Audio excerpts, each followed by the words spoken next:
What's up, guys? I am Pink Cats on Acid, and today I'm talking to you about the Direct Registration System, or DRS.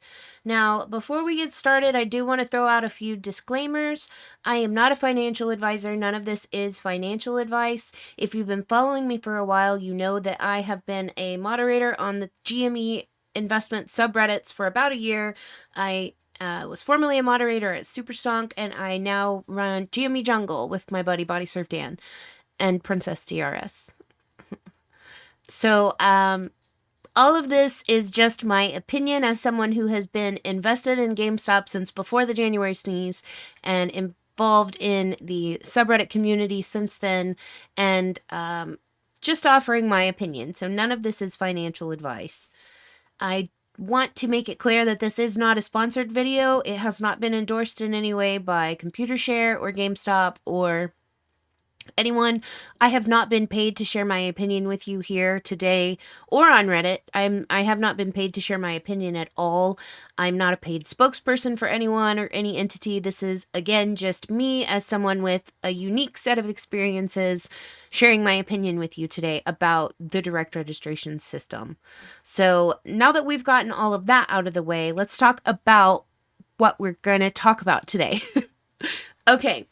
So this is going to be a really baseline introduction to the direct registration system, but don't let that fool you because you probably noticed this is about an hour-long video. I'm going to try to keep it under an hour, but it is going to be very information-packed. I want you to feel empowered as an investor and well-informed in making your investment decisions. So that's the goal with today, is for you to be very familiar with the direct registration system by the end of this video.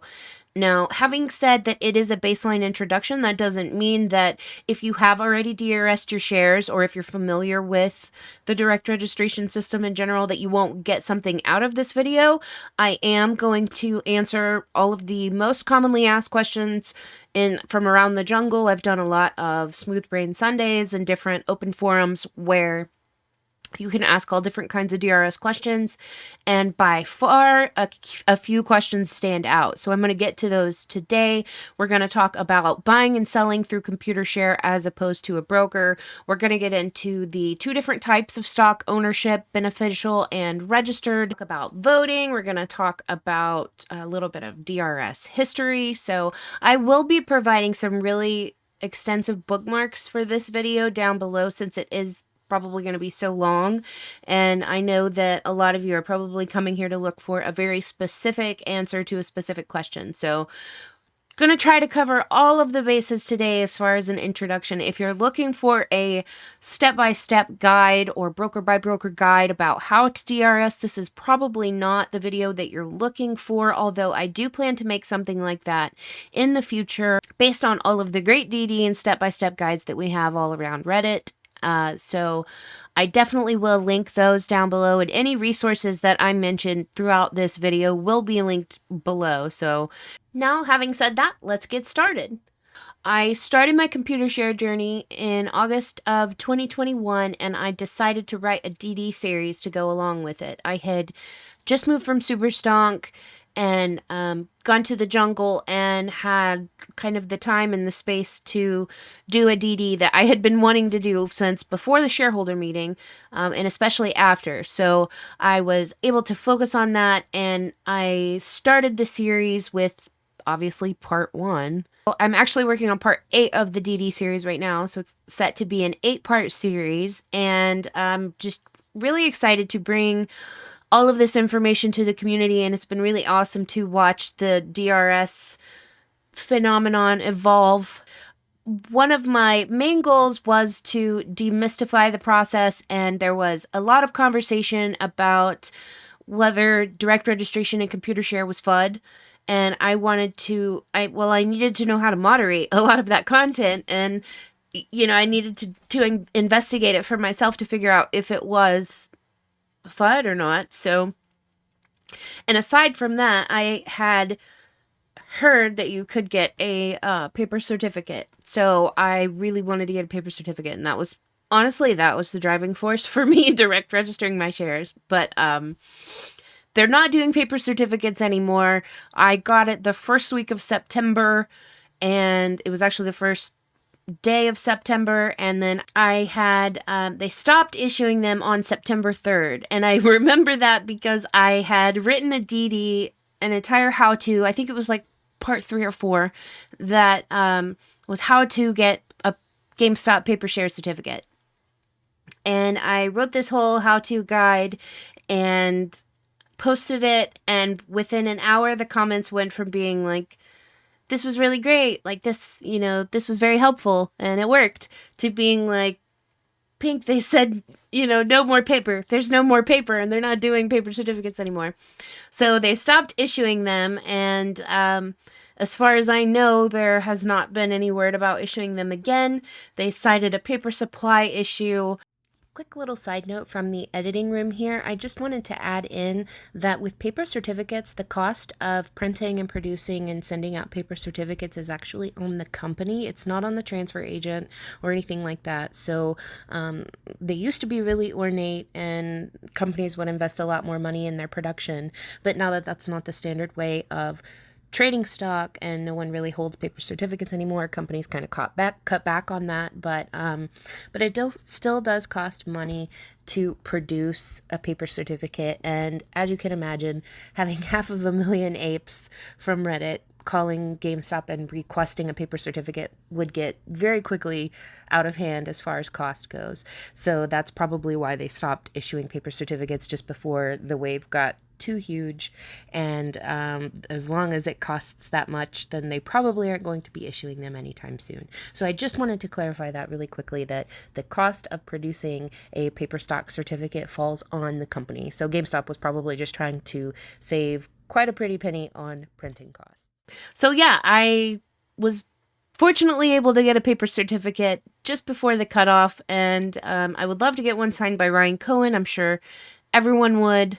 Mine is signed by Richard L. Fontaine, who I think was one of like the founders of GameStop or something like that. I don't know. I Googled his name when I first got it.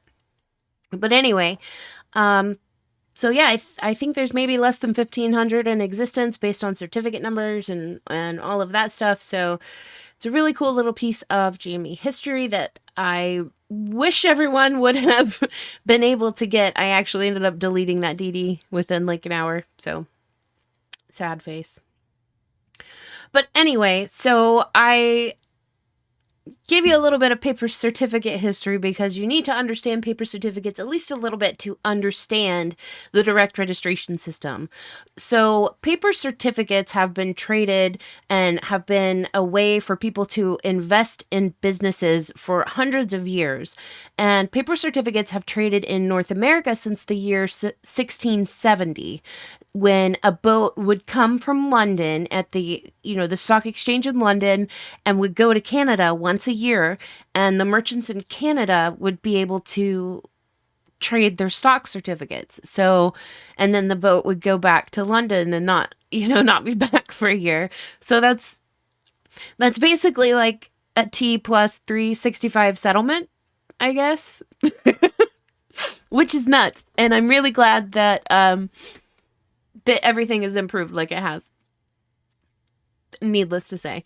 So as the modern stock market evolved and more people were investing in the stock market, of course, more paper certificates were being traded. And so you can imagine that all of those paper certificates flying around and being traded around every day could create quite a backlog, and it did. So much so that in the 1960s, there was such a backlog of paper certificates that Wall Street actually had to shut down one day a week to try to tackle that backlog. So that was proven ineffective, obviously. So that's when central depositories were created. And central depository was just a way for paper certificates to be held in a central location and then moving on to an electronic system. So people were basically turning in their paper certificates to their broker, and everything was going electronic. So through the 70s and 80s, we had the technological advances that would ultimately lead to the dematerialization that happened in the 90s, because although they had created the central depositories to keep all of the paper certificates in a central location to try to help with that paper backlog. That proved to not be enough. They still were proving to be way too much of a headache, and everything was moving towards digitization anyway. And so by the time the 90s rolled around and the technology was capable, the internet was coming out, that's when the dematerialization efforts really kicked into high gear. And the efforts to remove paper certificates from circulation were really reached a peak. And that's when the DTCC, the Depository Trust Clearing Corporation, was founded in 1999.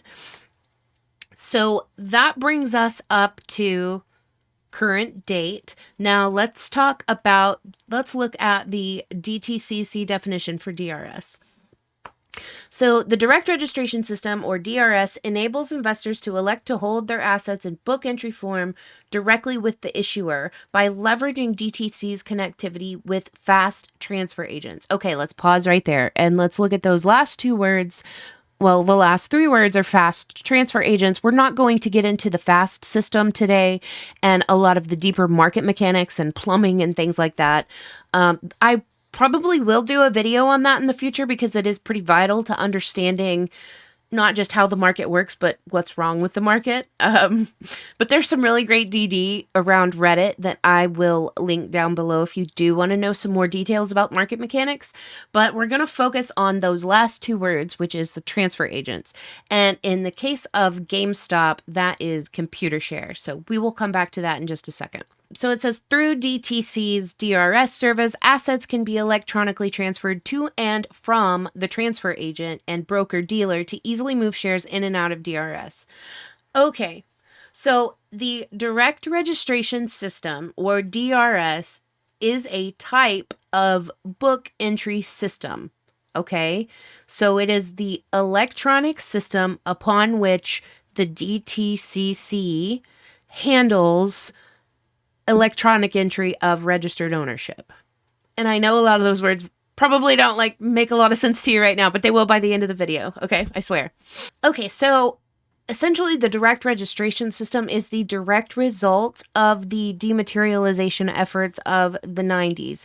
And all of this is what the book entry system that was created is, all of which paved the way for the creation of DRS, or the direct registration system.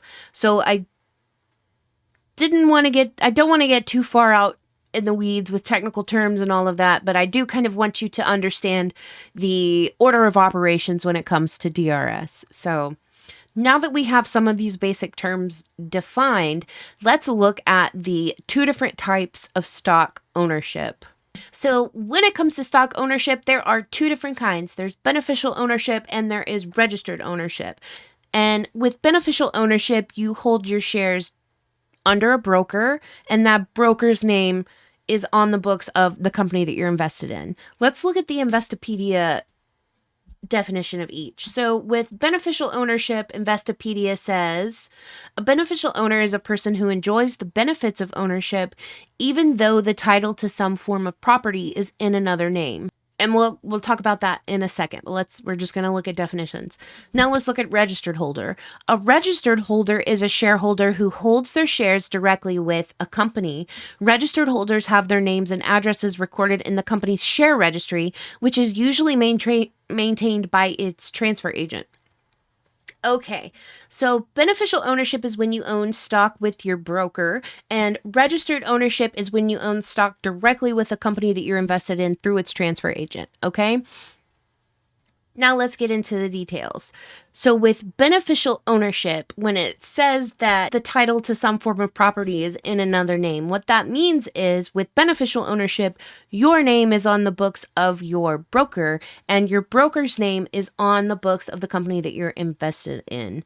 Now with registered ownership, your name is directly on the books of the company that you're registered with through their transfer agent, which again, in this case is GameStop. And let me pause here. And before we go any further, I think this is obvious, but I don't remember if I said it in the beginning. I'm 100% in GameStop, and I always have been. I was not an investor in the markets before that. I'm not into crypto or anything like that. Nothing against any of it. adding the disclaimer that whatever I'm talking about through this video, and when I talk about transfer agents and all of that, that can vary by the company that you're invested in. And I'm just talking about GameStop in this video. So yeah, I just wanted to throw that in right there. So when you are talking about registered ownership and your name being directly on the books of the company, what does that mean? That means that with beneficial ownership, the company does not know your name. They don't know how many shares you own. They don't know any of your contact information. They don't even know that you exist, quite frankly. So they know that TD Ameritrade or Fidelity or whoever exists, and that's it. And they know that those brokers are on the books for X number of shares. That's it. They don't know any details about you or that you even exist, right? With registered ownership, rather than GameStop being like, okay, Fidelity has X number of shares and I fall under that umbrella of ownership, but they don't even know it. With registered ownership, they know, oh, this is Pink Cats on Acid. Here's her name, address, phone number, email address, and here's how many shares she owns. So they know me directly, and I am in direct contact with them when it comes to things like proxy materials and all of that. And we're going to talk about voting in just a minute too. But they know exactly who I am. And when you are invested in a company, and especially if you YOLO'd all in like I did back, before the sneeze, it was actually the week that Ryan Cohen joined the board. So, or like that following Monday or something. It took a while for the money to get to the bank. But anyway, if you're like me and, you're in it to win it, then you probably want a direct relationship with the company that you're invested in. And that was really important to me for not just the company to know me, but for me to know that there's no middleman between us and there's no opportunity for misreporting. So that's one of the key differences. And okay, so now I want to look at, before we go further, I want to look at this flow chart that's on the Computershare website. And it was really helpful for me when I first started trying to understand all of this. And I think it'll help you too. So this is the company share structure. So at the top here, we have authorized stock, all the shares that a company may legally issue according to its charter.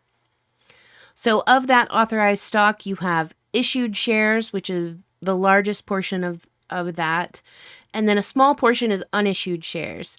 So shares not yet issued by the company being held in reserve for future use, such as for secondary insurance. So of those issued shares over here, we have outstanding shares are the bulk of that.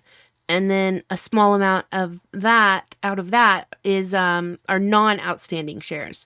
That includes treasury shares that have been bought back by the company and are not available to trade. So over here, out of the outstanding shares, basically this right here, out of the outstanding shares, that's what retail has access to. Anything outside of this is not something that gets traded by retail. So of the outstanding shares, the two types of stock ownership that retail has to choose from basically is registered ownership and beneficially owned shares. So this breaks down the flowchart and the sort of chain of ownership between the two different types of ownership. And like I mentioned earlier, with registered ownership, that goes directly to the shareholders. Shares are held directly in the owner's name on the company register. So there is no middleman between where this is issued from the company and here with you, the shareholder. Now with beneficially held shares, that means that I hold them in a broker, right? So let's look at how this works. So you have the beneficially owned shares that are issued by the company. They are issued to CD & Co., the DTC nominee. Those are issued to banks and brokers. Banks and brokers issue those to the shareholders. And shares held in the name of an intermediary, the DTC, approximately 80% of outstanding shares on average. What's noted here is that this is shown pretty 50-50. And of course, that varies by company and that varies by situation. what's happened with GameStop is this has been primarily orange since January, or even before January 2021, and as more purple circles are registered, this part is growing, and um that's what a lot of the effort is about, is to make this completely overtake the orange and get the float locked in DRS. So hopefully this helps you understand a little bit about company share structure. I know it really helped me. So now that we've defined the direct registration system and we know what the DRS is, we talked about how it's transfer agents who are responsible for handling access to that system for companies. So as I said earlier, GameStop's transfer agent is Computershare, and I have a screenshot.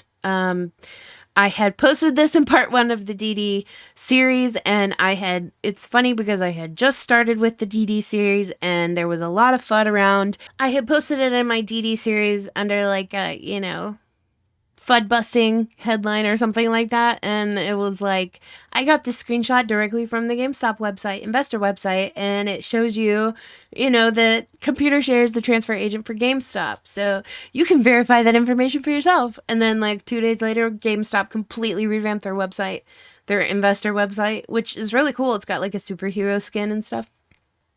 But the FAQ was gone, so nobody could verify these claims that I was making in the DD series. So if you trusted me there on that, kudos. I appreciate you. But also, you shouldn't trust anybody, especially on Reddit. What are you doing? Okay. So we know Computershare is the transfer agent for GameStop. It is important to remember the distinction that Computershare is the transfer agent for GameStop. They are not a registered broker, and that's going to make a huge difference when we start talking about buying and selling here in a minute.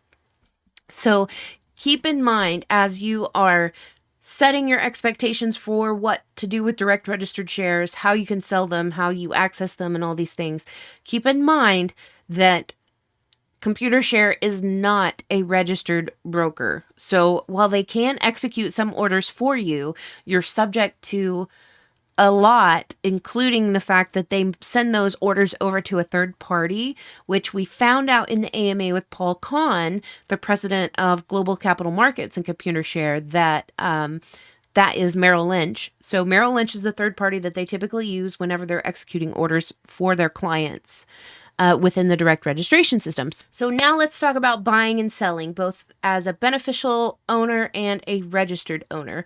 So when you buy shares as a beneficial owner, that's probably how you bought your shares. That's how most people buy their shares. That just means that you bought them through your broker, okay? And you became a beneficial owner once that trade settled and you possess those shares. You are now a beneficial owner of those shares. There's no further actions to take once those shares settle. So when you want to sell as a beneficial owner, it's just as easy. You probably have an app with a buy and a sell button, and it's super quick. You do have the T+2 settlement, but it's usually linked up to your bank account, and it's an interface that you're usually familiar with. So it's a super simple process to buy or sell as a beneficial owner. And that's part of what defines a beneficial owner. Is typically that's a buy and sell investor. So think of it like this. A beneficial owner is a buy and sell investor. It's someone that wants regular access to their shares in their investment to be able to quickly buy and sell with ease. And you probably don't intend on holding those shares for a very long time. So that's when beneficial ownership makes the most sense. And that is the majority of investments. So I don't know about majority, but that's how the majority of people trade, is through beneficial ownership. With registered ownership, you can buy and sell through the transfer agent, like we talked about. They do execute through a third party, which is usually Merrill Lynch, and you are subject to their order limits and transaction limits and all of that. And we'll go over what those numbers are, which is one of the key, most commonly asked questions that I really wanted to get to today, is all of the different transaction types and order limits. Registered ownership, that is a buy and hold investor, okay? Whereas beneficial is buy and sell, a registered owner is a buy and hold investor. Think of it like this. You hear the West Christian analogy a lot in in the investment community where he talks about Xeroxing car titles over and over and over. But he only has one car to sell. So, and that's basically what naked short selling is. In a similar vein, beneficial ownership is kind of like leasing a car, whereas registered ownership is like owning a car. So if you plan on driving a car for not very long before you want to sell it or trade it in or whatever reason, then if it's more of a short-term investment, then you probably leasing that car probably makes the most sense for you financially. Whereas if you're going to drive that car until the wheels fall off and, it rots out in the pasture, then owning the car outright and having the title in your hand probably makes the most sense for you.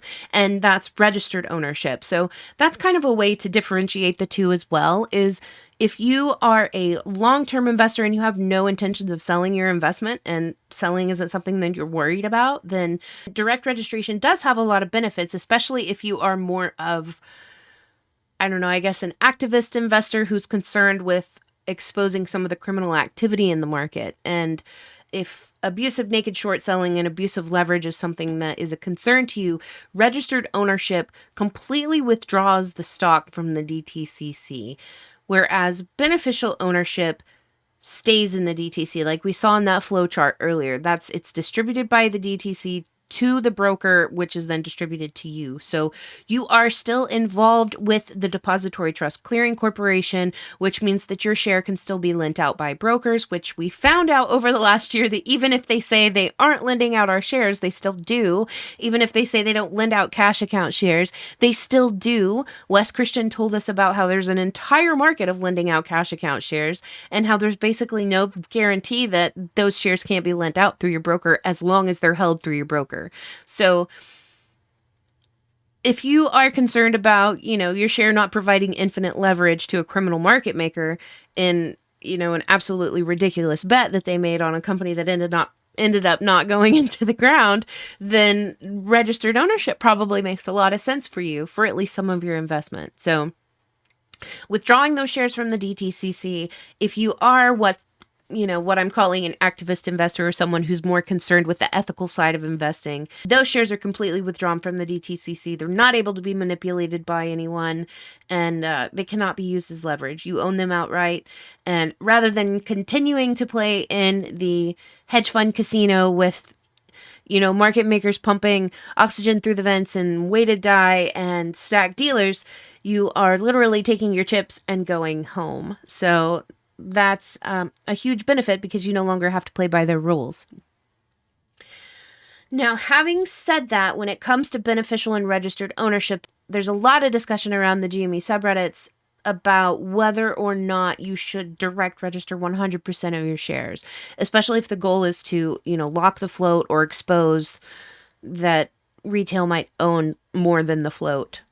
Now, another big difference, like we talked about earlier, your name being on the books with your broker when you are a beneficial owner, and then your broker's name being on the books with the company, that means that when it comes time for the annual shareholder meeting and it's time for a vote of shareholders, that you're getting your proxy materials from your broker, you're going to turn around and give them your vote, and you're going to trust that they are reporting that information accurately and honestly to the company.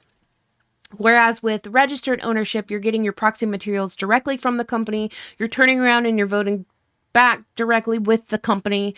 You do have the option to vote in person at the shareholder meeting. So there's no room for miscommunication, misinterpretation, or anything like that. Basically, the brokers can't lie. The DTCC can't lie. Whenever you vote registered shares, they're directly on the books of the company. And if you have followed me for a while, then you probably know that from like April to June in Super Stunk, in the Super Stunk Daily, I was constantly just like banging my drum about vote your shares. I was handing out voted flares until my wrist fell off. It was a lot of fun, but I think we built a lot of camaraderie in the community during that time. It was a lot of fun. It was a very proactive time. It felt like we were doing something. We were going to prove this situation that the DD was right and, all of this stuff. And we had the right idea. But what we learned in the meantime through AMAs with Wes Christian and Carl Hagberg and Dr. T is that overvoting occurs in 80-something% of corporate votes. So rather than curing the cancer, which is abusive naked short selling, that's causing this overvoting situation and over leveraging, these over leveraging entities within the market, rather than curing that cancer by way of enforcement of the rules that are supposed to prohibit that, the entire market has sort of acclimated to these occurrences. And so in order for board measures to be passed, they literally will correct the vote back down to 100. And I'm not talking about the companies themselves. It's not the companies themselves. I'm not sure exactly where the responsibility lies there, somewhere between the DTC and brokers and I'm not sure. But overvoting is so rampant and so common that literally the corporate world would come to a screeching halt if the issue were actually to be addressed, and no corporate measures would ever be able to be passed. And I believe there is some sort of legal discovery or legal process involved whenever overvoting does happen. So that's why you don't want an overvoting situation to happen when you have a corporate measure to be passed. You're probably going to see me start advocating for voting again. I still think that it's the way to expose the abusive naked short selling that GameStop has been victim of. And I do think that as shareholders, it is a way to be proactive with your investment, to vote your shares and to make sure that you're voting direct registered shares if it makes the most sense for you. I think that just opinion, I think that that's probably closer to accomplishing what we thought we were going to accomplish last year with overvoting. So that's another big difference between beneficial and registered ownership, is basically voting, by proxy through your broker and trusting them to report that information accurately. And honestly, you are directly on the books with the company. So rather than the company getting something that says Fidelity votes XYZ for X number of shares, it says, oh, Pink Cats on Acid votes XYZ for X number of shares, and it's accurate. Now imagine if everyone who previously fell under the umbrella of ownership under Fidelity last year and voted by proxy, imagine if every one of those GameStop investors direct registered those shares and then voted those accordingly. I wonder if those numbers would match up. Something tells me they probably wouldn't. Something tells me that the registered vote may be a little bit bigger. So I'm definitely not claiming that this is any kind of catalyst. I'm not trying to say like this is what's going to make MOAS happen. I'm definitely not advocating for that. I just want you to be an informed investor and know all the possibilities with direct registration. So that's it. So we've talked about all of the differences between beneficial and registered, the main differences, but let's get into the transactional differences, because buying and selling direct registered shares is definitely the most commonly asked question and the most commonly misunderstood part of DRS. So I want to get to that. Now, like we talked about, when you're beneficial, you buy and sell through your broker. It's super easy. When you're a registered owner, if you want to buy through the transfer agent, you can do that through something called the Direct Stock Purchase Plan, or the DSPP. PP. So the DSPP, when you enroll, or the plan, whenever you get your advice statement in the mail and you've bought shares through Computershare, it shows up as plan. Another quick little side note from the editing room, I also wanted to add, when you purchase stock through the direct stock purchase plan at Computershare, that they don't deal in nominative amounts, they deal in dollar amounts. So rather than ordering X number of shares, you're going to order X dollar amount of shares. And what that means is that you are pretty much always going to end up with a fractional in addition to your whole shares once that trade executes. So that's just the way that the plan works. And if having a whole even share number count matters to you, then it may be best for you to buy through a broker and then transfer over.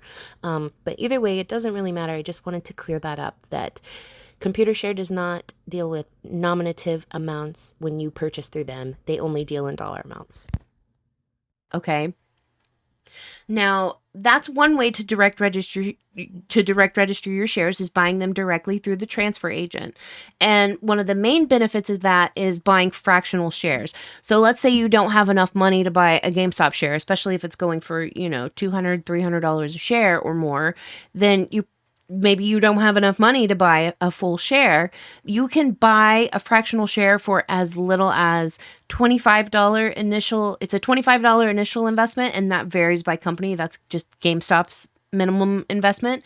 And then you can set up a recurring payment for as little as $10. So, or a recurring purchase, I'm sorry. So you can buy a share every week or every time you get paid or every month or just however you want to do that. And so that's a good way to grow your investment with a lot less invested than buying a whole share, especially the numbers that GameStop's been trading at. So that's basically that's the biggest benefit of the direct stock purchase plan, is that you are purchasing directly through the company or directly from the company. The DTC is not involved with the plan, and I'm going to get more into that in a minute, because that's another misinformation headline that I have fed myself, and I want to put this to bed once and for all, that plan shares are withdrawn from the DTCC. That's one way to own direct registered shares. Another way is buying through your broker and then transferring to Computershare, to the direct registration system, which is really easy. You contact your broker, and that's where the guides will come in handy. So make sure to check out those links down below. But it's really easy. You call your broker, and typically it only takes like less than 3 to 5 days at most.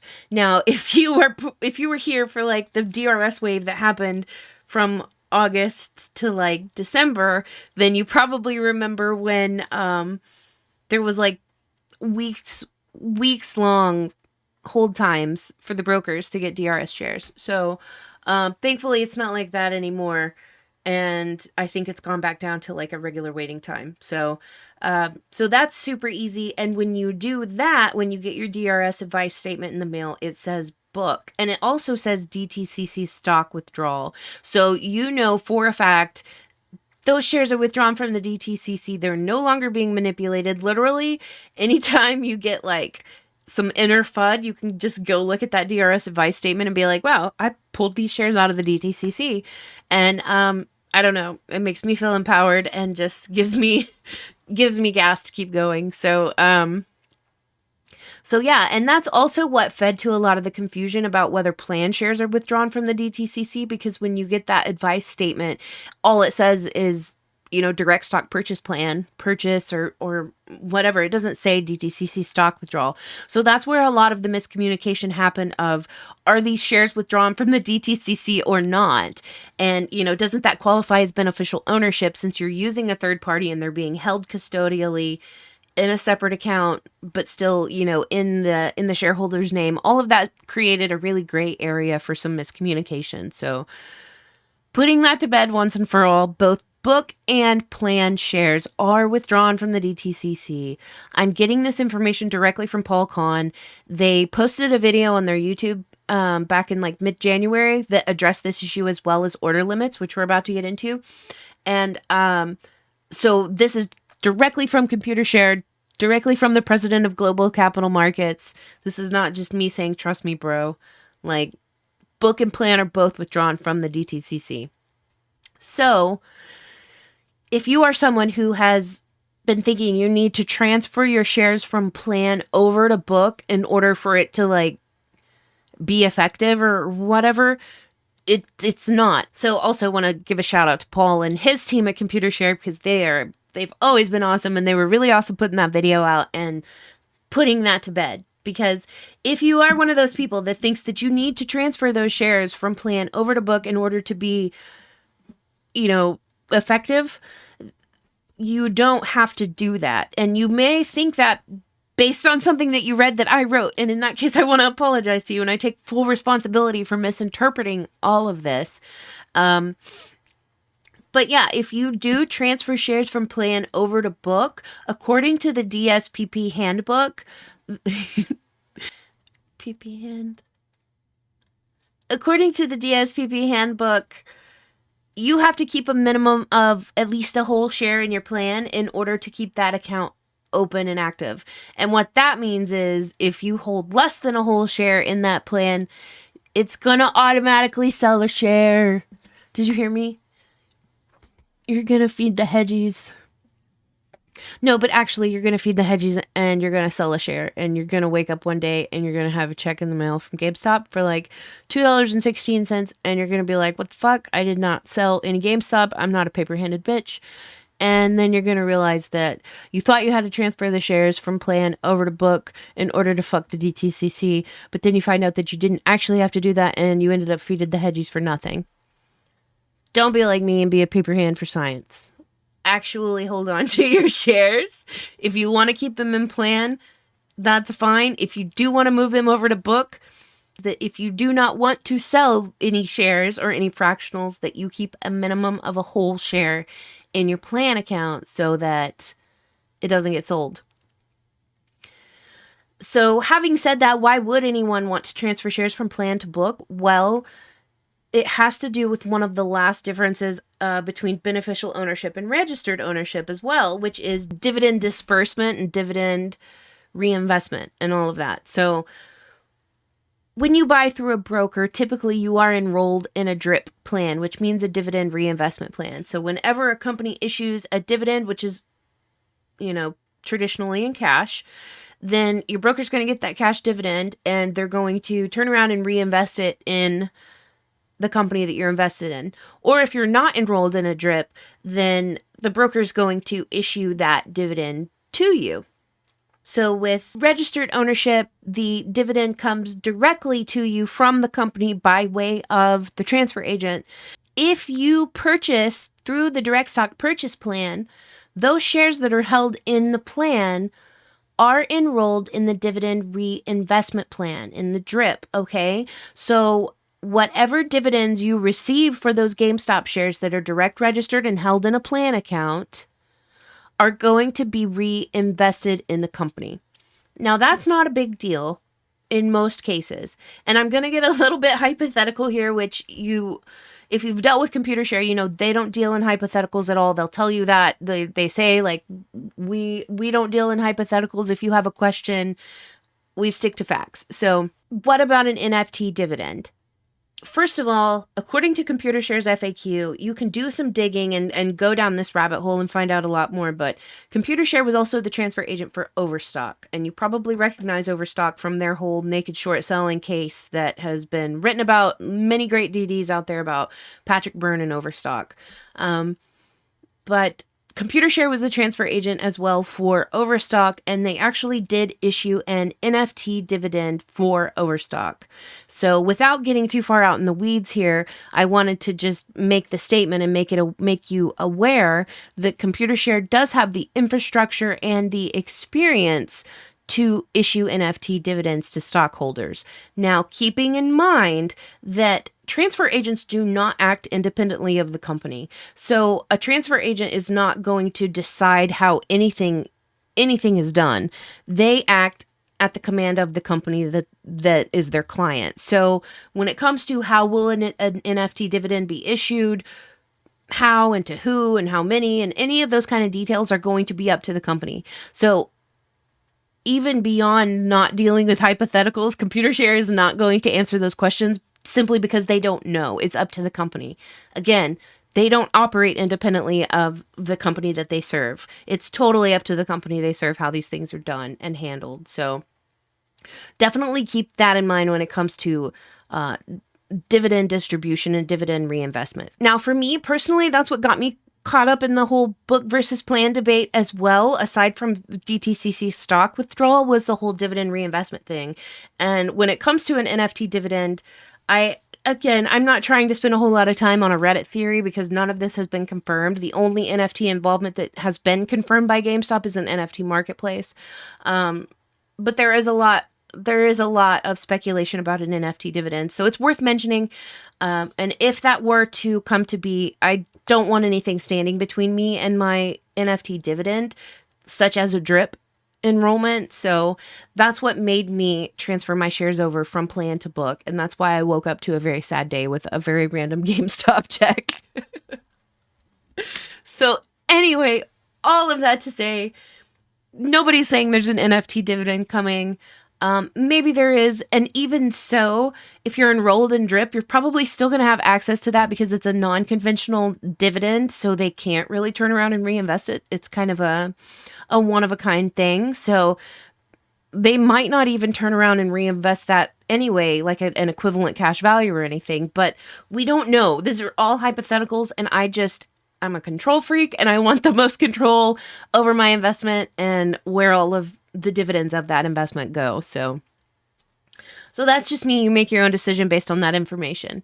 Now we're going to get to selling direct registered shares is by far the most misunderstood and just misinterpreted and miscommunicated part of the direct registration system. So I really want to answer a lot of questions about that today.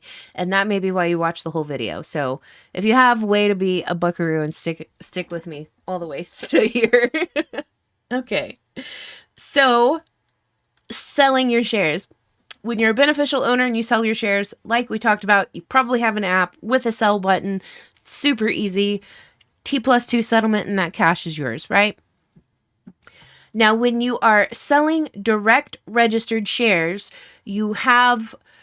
technically you have 3 different ways to sell your direct registered shares, or maybe 4. I don't know. It's like, okay, let's just talk about the different ways to sell your direct registered shares. So number 1, and the one that a lot of people are getting hung up on, is selling your shares through Computershare, okay?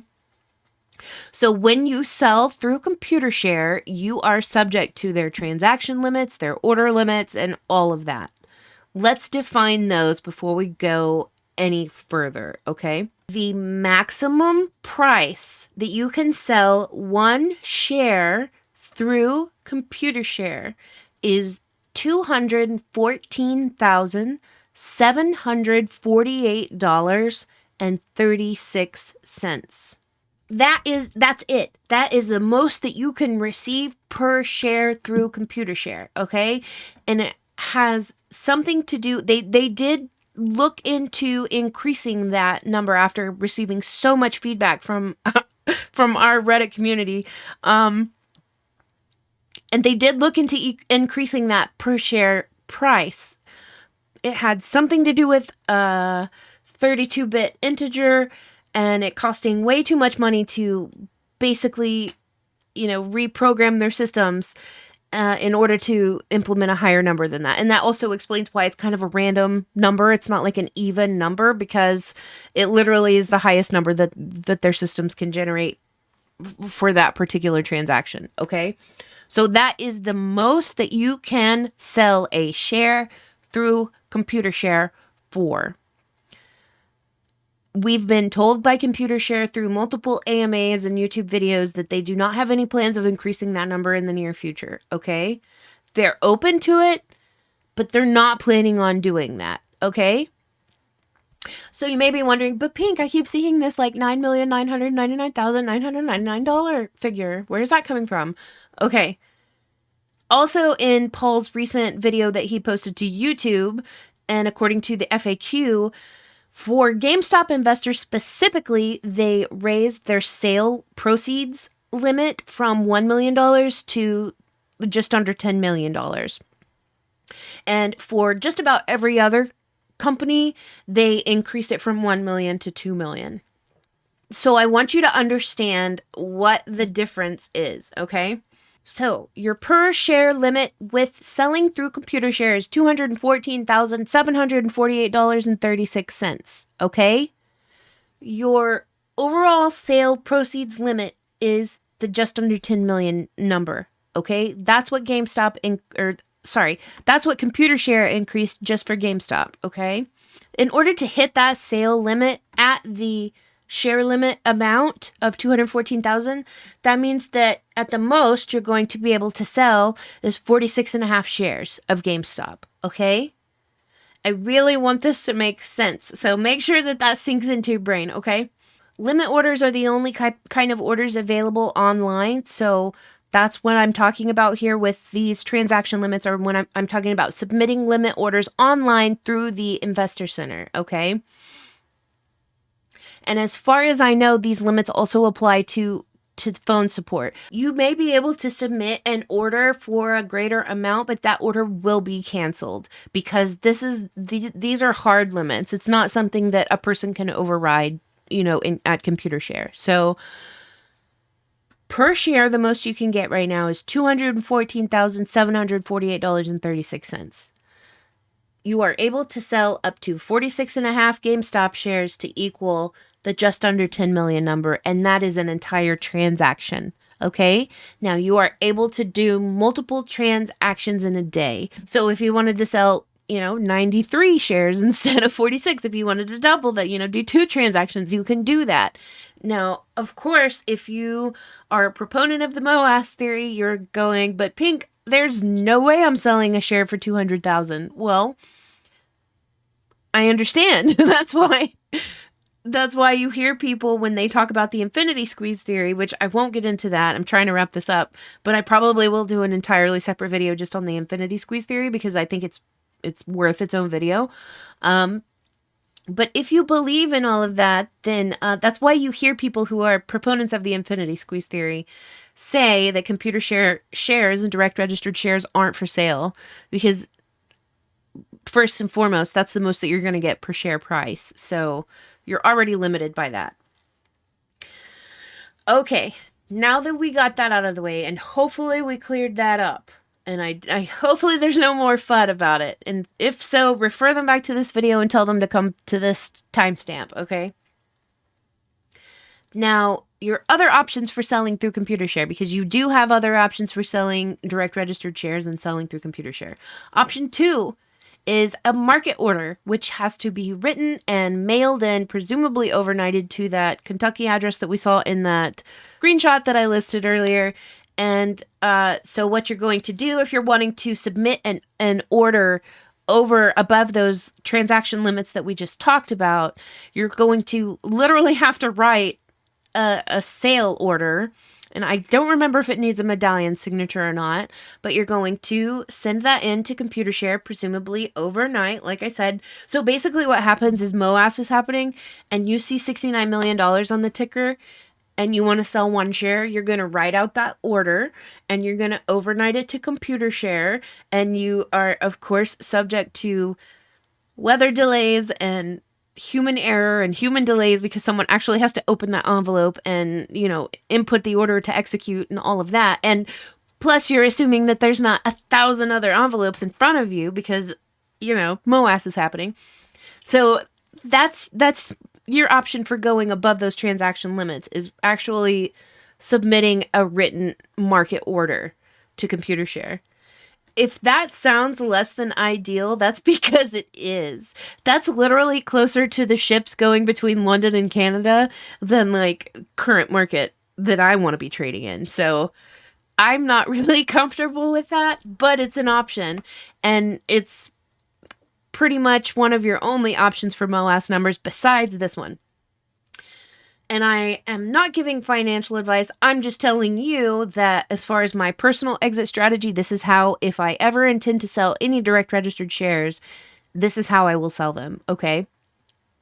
So what a lot of people aren't understanding is just like you transferred shares from your broker to the direct registration system, and unless you were international or, you had to jump through hoops and wait 6 months to direct register your shares, the bulk of you are probably domestic in the USA, and it didn't take long at all.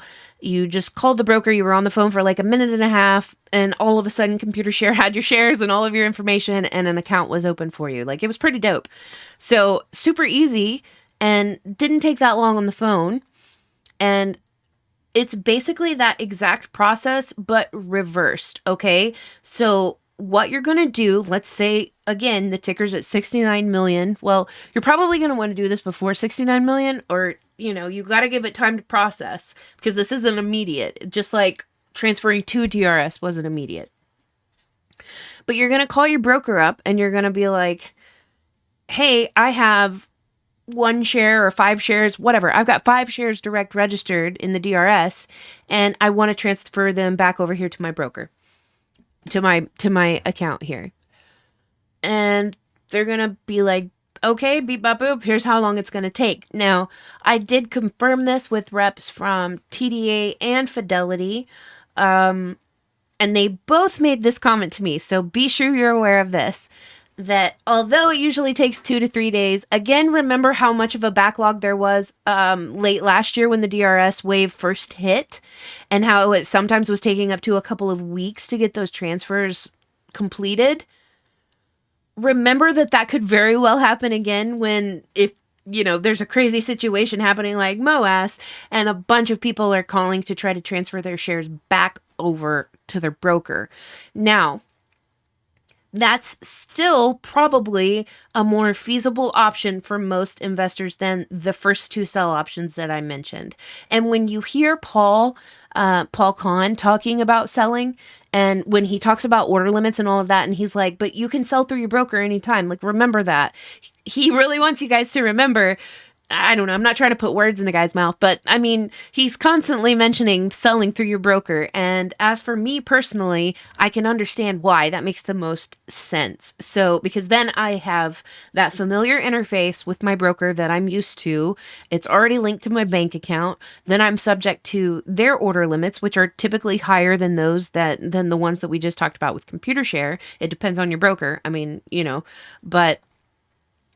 but yeah, it's just a different situation. And so even though that is simpler, even though that is more direct and to the point and easier to achieve for most investors, in my opinion, the ideal way to sell direct registered shares, if you're going to, I'm going to again stress that all of these, you may be sitting there going, well, all of those ways suck, like none of those sound very convenient, or, it doesn't sound like you're really going to be able to sleep I'm going to be able to sleep at night while that transfer is processing. Like, that doesn't sound like a lot of fun. Well, again, that's why you hear the discussion around direct registered shares being the shares that you are never going to sell. Even like infinity squeeze theory and all of that stuff aside, if you are direct registering your shares, then kind of by definition, you're buy and hold and you're not worried about selling those shares. You don't have any plans to sell them, MOAS or not. So if that doesn't make sense for you, there's nothing wrong with keeping your shares held beneficially, because that's one of the last points I want to make is you'll see a lot of debate around the investment communities that's like, you should DRS 100%. And it's like, no, you shouldn't DRS 100%. Well, first of all, that is a completely personal investment decision that you should not be taking anyone's advice on, especially on Reddit, okay? Don't let somebody on Reddit make you feel bad about anything. Take it from me. But you don't have to do it one way or the other. It's your investment and you do what you're comfortable with. But for me personally, I don't want to have to haggle through all of those different ways to sell direct registered shares. It's just easier. It makes more sense to me to only hold the shares there that I really don't care if I never sell, that I really do want to hold on to for a really long time. So for me personally, that's about 90% of my investment, about 90 to 95% of my investment. And that's how I hold it, is through registered ownership. I do still have that 5 to 10% that I hold beneficially through a couple of different brokers. And that's just, none of them are really trustworthy. I go with the ones that like have the most liquid capital and are least likely to become insolvent in the case of a major market event, a black swan event. So that's how I choose my broker. And I have a handful that I just suggest that you access whoever you can, whoever. So that's why I do still hold those shares beneficially that I intend to sell during MOAS, because I don't want to have to hassle with direct registration system. I have gone with the brokers that I believe have the least chance of insolvency during some major market ups and downs. So I'm just going to have to trust that those brokers will be able to execute transactions whenever I want to do that.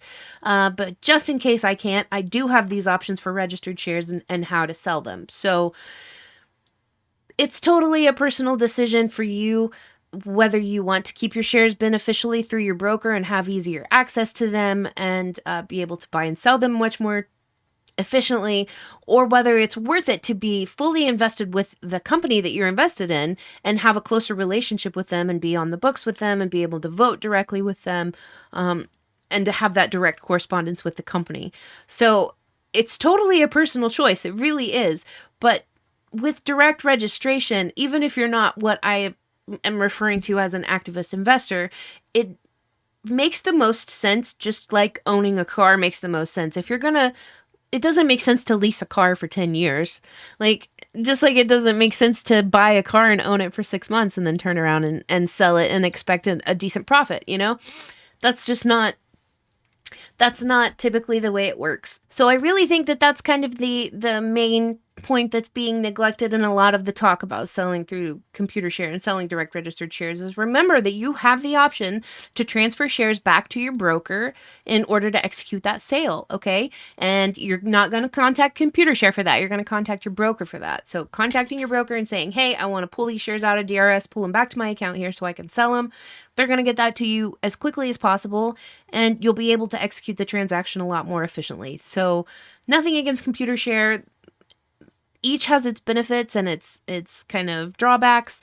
So I just want you to be a really well-informed investor when it comes to direct registration. Don't direct register your shares just because you see purple circles and paper statements being posted everywhere. And don't not direct register your shares just because you see so much FUD that you don't understand anything, what's up from down. I just want to make sure it's clear that the goal of this is to help spread information, fight misinformation, and fight the FUD around direct registration, and to make sure that retail investors are well informed about what their options are when it comes to stock ownership and investing in the stock market.